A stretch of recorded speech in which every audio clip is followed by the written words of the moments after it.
He kissed me. He was the cutest guy ever. Brian, my heart.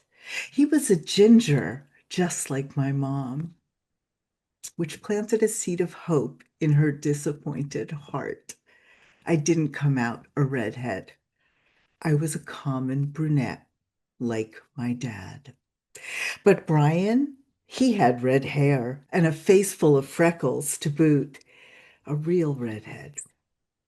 He wore plaid short sleeve shirts that somehow looked good on him. Oh, and that crooked front tooth. It only showed when he smiled. We spent time together almost every day. We shared an appreciation of art, music, and architecture. We liked the same foods. One day, we were sharing a snack, and our conversation turned to marriage. We'd never discussed it before. I don't even remember who brought it up. I said that when we got married, we should use my last name. It was nicer than his. Neater, simpler, Tepper. His last name was Burbalowski. Nancy Burbalowski? I loved my last name. I didn't want to give it up. I didn't want to disappear. And Burbalowski, I think not. He said, Nancy, that's not how it's done. Guys never take a girl's last name. I was flummoxed. He got angry. I got angrier.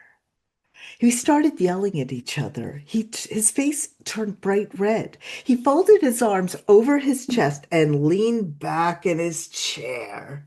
He looked at me like I was a monster.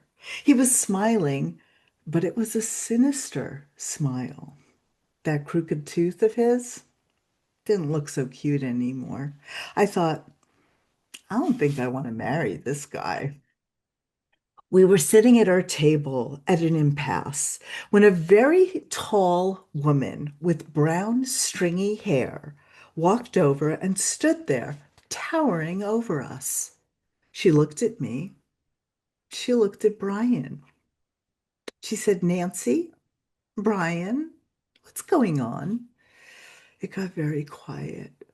I looked up at her and said, well, Mrs. Brownstein, I said to Brian that when we get married, we'll take my last name. But he said that never happens.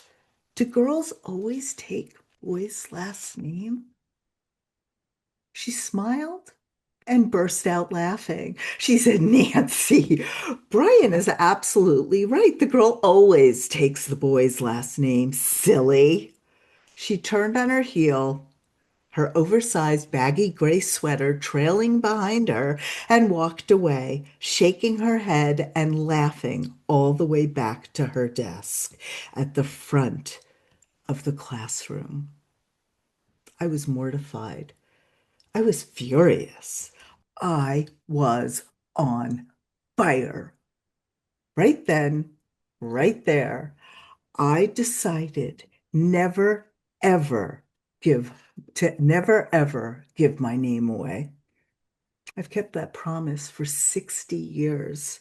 That day, a baby feminist got her wings. About a week later, I got sick. I had a high fever and swollen glands. I was delirious and exhausted. My mom set me up on the black couch in our living room and bundled me up. I missed a month of kindergarten. Brian had it too, but not as bad. He came down with it first. Mono, the kissing disease. I won't say that I never kissed another boy, but I had serious doubts going forward. And besides, kissing girls is so much better. Thanks, everybody.